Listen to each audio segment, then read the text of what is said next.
My life changed forever that fateful Saturday in September. Cassidy Marie Stewart, this is the last straw, my father bellowed, face reddened with fury. I flinched as he slammed my latest report card onto the kitchen table. Straight C's stared back at me, a glaring reminder of my failure to meet their impossibly high standards. I cannot believe you brought this disgrace into our home, Mother hissed. After everything we've done to give you the best opportunities in life, this is how you repay us. I'm sorry, I choked out. I tried, I really did, but chemistry is so hard for me and Mr. Walters moves too fast. Enough excuses. Father cut me off harshly. Your sister Juliet is excelling in all advanced classes. Why can't you be more like her? Juliet. The perfect daughter with perfect grades and perfect looks. How I envied her effortless perfection, the pride in my parents' eyes when they looked at her. No matter how hard I tried, I could never measure up.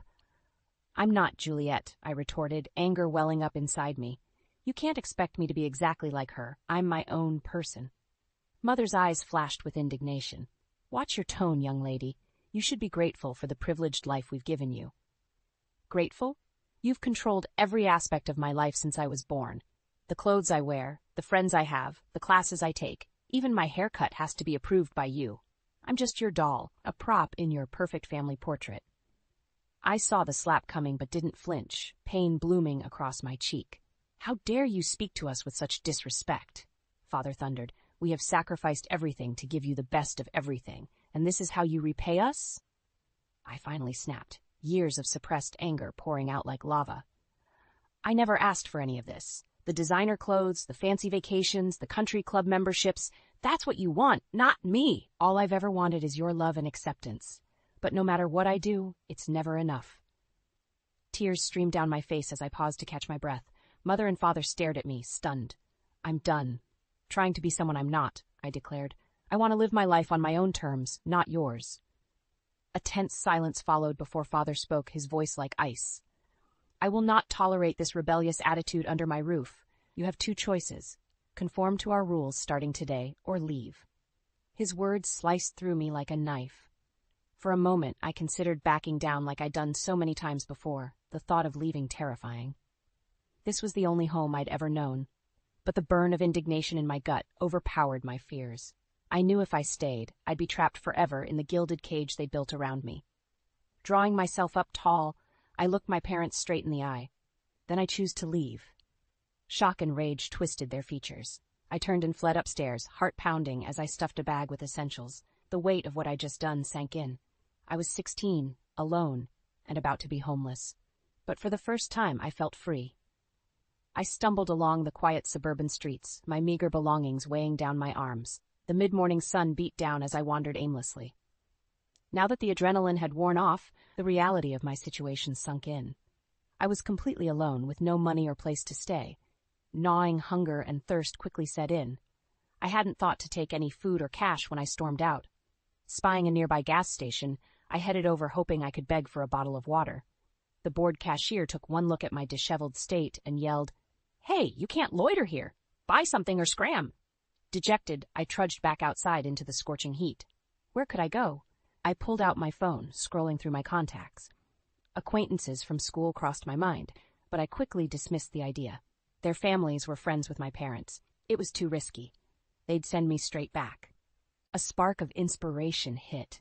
Aunt Nora, my mom's estranged sister who lived a few towns over. We weren't close. In fact, I hadn't seen her since I was a child. I just vaguely recalled Mom speaking venomously about her rebellious wild child lifestyle. But Nora was family, and right now I was desperate. I punched her number in with shaky fingers. After 2 rings, I heard a warm, gravelly voice answer. "Well, I'll be damned, little Cassidy. To what do I owe this surprise after so long?" In a rush, I spilled out my situation. Nora listened intently, making sympathetic noises.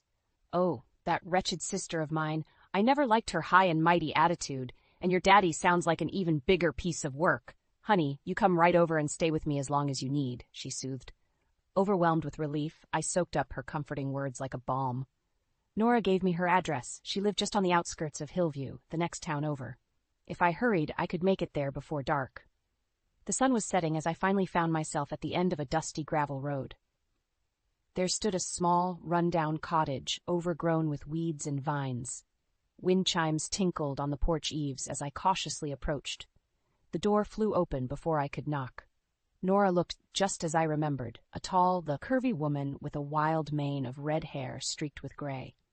Her bright blue eyes crinkled happily as she swept me into a warm embrace that smelled of cinnamon and patchouli. "Welcome, darling. Come in. Come in. You must be starving, poor thing. Let me heat you up some soup." I followed her inside, marveling at the cozy clutter filling the space. Souvenirs and knickknacks from faraway places covered the shelves. Bold, abstract paintings crowded the walls. Zigzagging through the rooms, I soaked up the cheerful chaos, which felt so wonderfully different than the cold minimalist decor of my parents' mansion. Nora sat me down at the kitchen table with a steaming bowl of tomato rice soup and a hunk of crusty bread. I practically inhaled it, mumbling my thanks through mouthfuls. Patting my shoulder, Nora said gently, "Eat up, love. There's plenty more where that came from. You're safe here." For the first time in forever, I felt like I could fully relax. The constant pressure to achieve perfection had vanished. Nora didn't judge me or scrutinize my every move. She had taken me in, no strings attached. That night, snuggled under a hand-sewn quilt that smelled faintly of mothballs, I fell into a deep, peaceful sleep, with Nora's promise echoing in my mind. "You're safe here." A week had passed since I arrived at Nora's cozy cottage. I relished my newfound freedom away from my parents' domineering control. Nora didn't force rigid rules or schedules on me. "You're a teenager, not a soldier. Do what makes you happy," she declared. Still, I felt guilty relying on her generosity. One morning over scrambled eggs, I said, "Nora, I've been thinking. I should really start pitching in around here. I could get a part-time job, help with bills." Nora dismissed that idea immediately. "Nonsense. You just focus on being yourself, although," she tapped her chin thoughtfully, "if you need something productive to occupy your time, have you considered honing your creative talents?" I blinked in surprise. "You mean like art? I used to love sketching and painting when I was younger, but Mom said it was a waste of time." Nora's eyes flashed with anger. "A waste? Far from it. Art has incredible value. It's expression of the soul. Don't let her poisonous words stop you." Nora's passion stirred something in me. She was right. Deep down, I'd always felt a pull toward art that I'd suppressed to please my parents. "In fact," Nora continued, "my friend Tabitha teaches an art class at the community center nearby. I could sign you up if you're interested." The idea took root and flourished quickly. A chance to explore my creativity without judgment? It sounded too good to be true. "I'd love to try it," I said. Nora grinned and enveloped me in a perfumed hug. The next Tuesday, Nora dropped me off at the Hillview Community Center for my first art class. The studio space was brightly lit, with long wooden tables speckled with paint stains. I inhaled deeply, taking in the comforting scents of acrylic and clay. A plump woman with smudges of charcoal on her cheek approached me with a warm smile. "You must be Cassidy. I'm Tabitha." "Your aunt has told me so much about you. Let's find you an easel, shall we?" My nerves disappeared as Tabitha introduced me to fellow students. I became engrossed experimenting with watercolors, the world fading away as I gave in to the thrill of creation. At the end of class, Tabitha applauded my work. "You have real talent, an innate gift. With some nurturing, you could go far. I'd love for you to join my advanced group." Her encouragement filled me with pride. I floated out of the studio, imagination ablaze with ideas for my next class. Over the next few weeks, I threw myself wholly into developing my art. Nora cleared out her storage shed so I could use it as a personal studio. I scoured thrift shops for affordable supplies, experimenting with new mediums and techniques every chance I got. When I proudly showed Nora my finished paintings, she was effusive with praise. "These are spectacular. You have such a unique eye." She insisted on displaying my best pieces around the house. One afternoon, I returned from the market to find Nora chatting with a well-dressed stranger. "Cassidy," she called out, "come meet Thomas Green. He owns the Hillview Art Gallery uptown." My eyes went wide. Thomas gave me a polite handshake. "Your aunt was just showing me your work. You have incredible talent for someone so young. With the right mentoring, you could go quite far." I flushed crimson at his high compliment. Could I really pursue art seriously? A seed of hope embedded itself in my heart. Nora put her arm around me proudly. "The whole town will soon know your name." Perhaps she was right. For the first time, I was daring to envision a future filled with possibility, with my art lighting the way. Late one night, as I was cleaning up after an intense painting session, my cell phone buzzed with an incoming call. I stared at the name flashing on screen, hesitating. It was my sister Juliet. We hadn't spoken since I left home months ago. A knot formed in my stomach. She was probably just calling on behalf of our parents. I considered ignoring it, but curiosity won out. "Hello," I answered cautiously.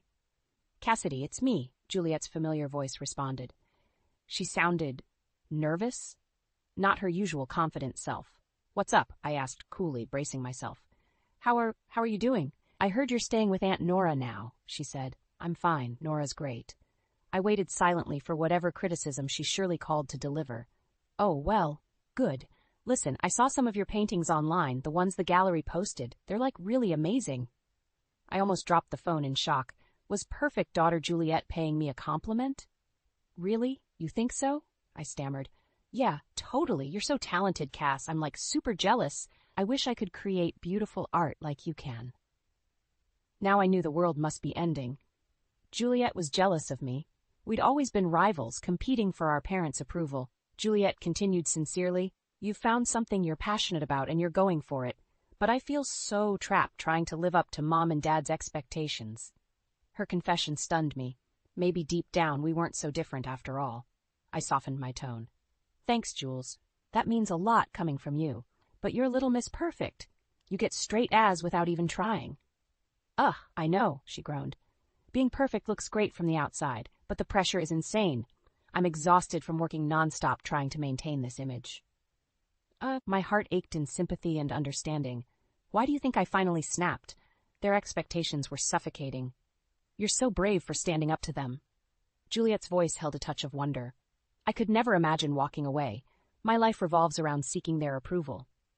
"It wasn't easy, but Nora gave me the courage to live authentically. You deserve that freedom too, Jules." Juliet sighed heavily. "I wish I had your guts. Hey, would it be okay if I came to visit sometime? I'd love to see your studio." Warmth bloomed in my chest. "Of course, I can't wait to show you around, and maybe I could give you some art lessons." Juliet laughed, sounding lighter than I'd heard in ages. "I'd love that. I miss you, sis." "I miss you too," I said softly. For the first time in forever, it felt true. We said goodbye with a promise to reunite soon. I set down the phone in wonder, marveling at this sudden shift. Juliet and I had been rivals for so long in vying for our parents' affection. Her overtures of support opened up the chance to finally build a real sisterly bond. If bold, rebellious, I could pave my own path, find my voice, perhaps Juliet could too. Throwing off the shackles of others' expectations is scary, but freedom awaits on the other side.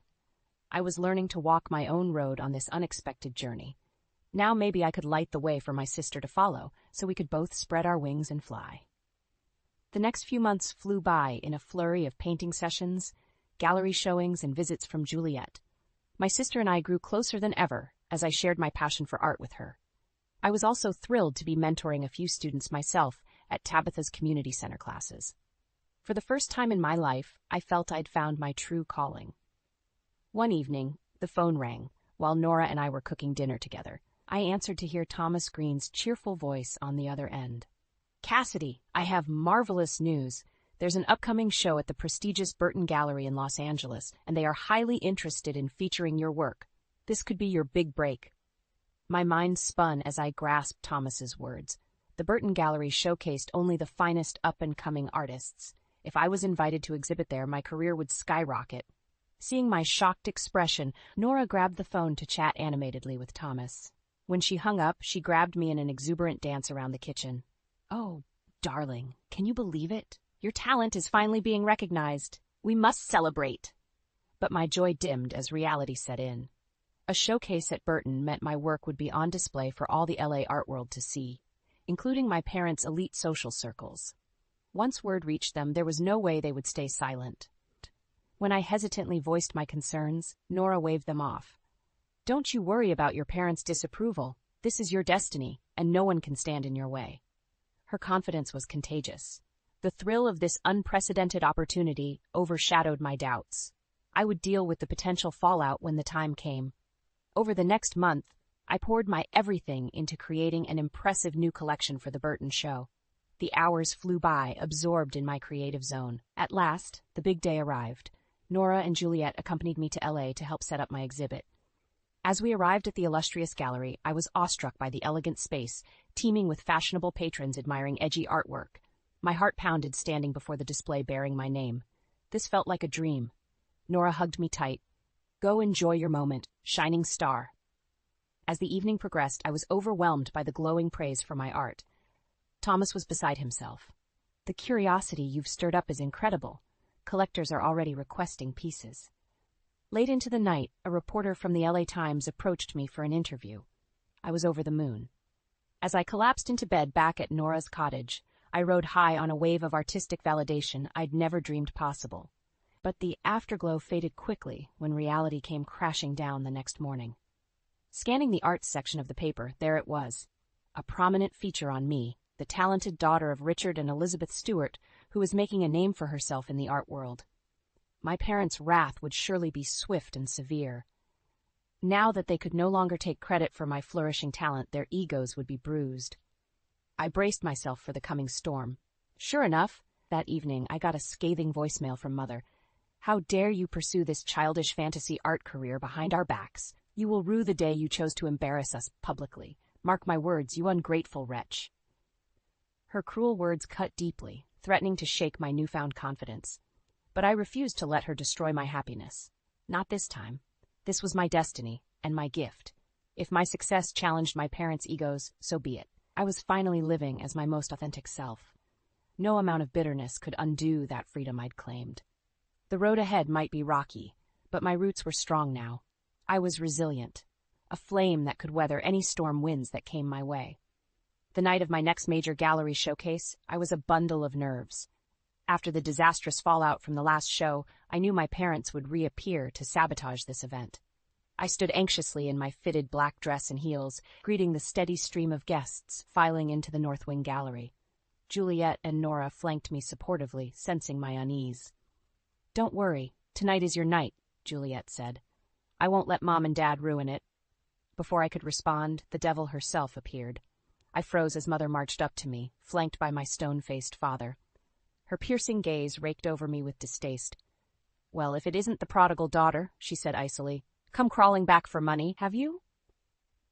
I stood taller, refusing to cower. "I'm here for my art, not you." Father scoffed derisively. "This art nonsense won't last. Once you're through with this childish rebellion, you'll come back where you belong." Anger boiled up in me, but I held my tongue. I wouldn't sink to their level. Just then, Thomas rushed over eagerly. "Mr. and Mrs. Stewart, so delighted you could make it to see your talented daughter's work." Mother gave a brittle laugh. "Oh yes, we just had to see what all the fuss was about, though I'd hardly consider finger painting to be talent." I flushed in humiliation, but Thomas didn't back down. "I assure you, Mrs. Stewart, your daughter is exceptionally gifted. Just take a look for yourself." He steered my parents toward the displays of my nature-inspired abstract pieces. Mother wrinkled her nose in distaste as Father crossed his arms unmoved. "Amateur work at best," he declared loudly, attracting surprised looks from patrons nearby. She clearly relied on our name and resources to get this far. Fury boiled inside me. How dare they come here just to cut me down and belittle my success? Before I could lose my cool, Juliet stepped forward, eyes blazing. "You're wrong. Cassidy got here through sheer talent and hard work alone. Unlike you, she's not fake or pretentious. Her art comes from within, and you can't stand that she doesn't need you anymore." A hush fell over the hall. Mother's cheek twitched in rage at being challenged. Thomas gently took my arm. "Let your work speak for itself, Cassidy. Stay classy and rise above this pettiness." I nodded, shoulders squared proudly. I moved through the hall, chatting warmly with admirers of my pieces. My love for my craft shone through. After the show, Nora wrapped me in a fierce hug. "You were magnificent tonight. I'm so proud of you for taking the high road." As we left the gallery, I felt lighter than air. Despite my parents' cruel sabotage, the evening had been a resounding success and validation of my talent. Their bitter jealousy no longer had the power to keep me down. I had broken free and come fully into my own. My art was speaking, and the world was listening. In the weeks following the gallery showdown, I braced myself for the next phase of my parents' retaliation. But strangely, things were quiet on their end, almost too quiet. "It's the calm before the storm," Nora cautioned. "Richard and Elizabeth aren't the type to let things go." Still, I tried to focus on my art and teaching, finding comfort in the routines. Sales were steady, boosted by new clients eager to snatch up pieces by the young new talent causing such a stir. One morning, Juliet called me in tears. "Cass, it's Mom and Dad's company. It's tanking. All of Dad's biggest clients and deals are disappearing overnight. They could lose everything."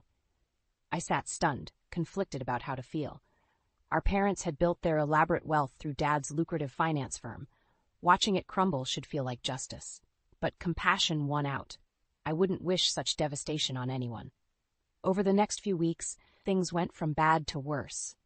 Several executives abandoned ship as rumors of shady business practices emerged. Father's country club membership got revoked due to unpaid dues. Even their upscale social circles turned their backs, suddenly remembering prior engagements when the Stewarts called. Juliet kept me posted on their downfall. "They're freaking out. Dad's drinking way more and Mom barely leaves her room. I think they're finally seeing the consequences of how awful they treated people." While part of me felt vindicated, I also couldn't help pitying them. They valued status and prestige above all else, so this public shaming was true karma in action. Maybe it would teach them humility. One evening, my cell lit up with Mother's number. I hesitated before answering. "Cassidy." Her voice was hoarse, missing its usual haughty bite.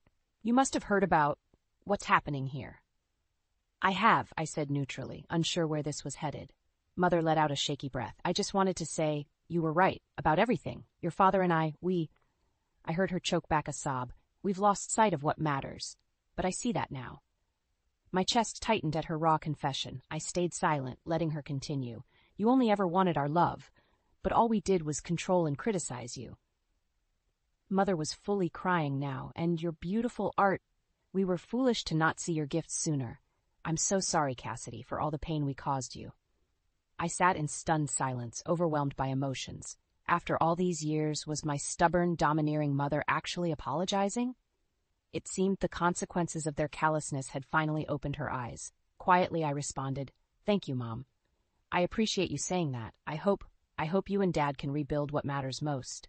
We said awkward goodbyes, the call leaving me pensive. Perhaps there was hope of mending fences down the road, but for now, I took comfort that their karmic downfall might set them on a better path. In the aftermath of my parents' downfall, I tried to focus on the positives unfolding in my own life. My art career was thriving as I gained recognition in elite circles. I expanded my work to include sculpture using found objects and mixed media. The hours spent crafting were therapeutic, helping me process turbulent emotions about my family. Juliet made the brave decision to move in with Nora and I, leaving behind our parents' toxic presence for good. "I need space to figure out who I am beyond their perfect daughter," she explained. I was thrilled to have my sister become a permanent part of my newfound family. We giggled over wine, swapped stories, and encouraged each other in rebuilding our relationship apart from the past. Juliet soon discovered her own passion, environmental science. "I want to make the world greener. Our parents only cared about profits, but I want to leave a positive legacy." My heart swelled with pride at her newfound purpose. We were both finding our way on paths of our own choosing, finally free.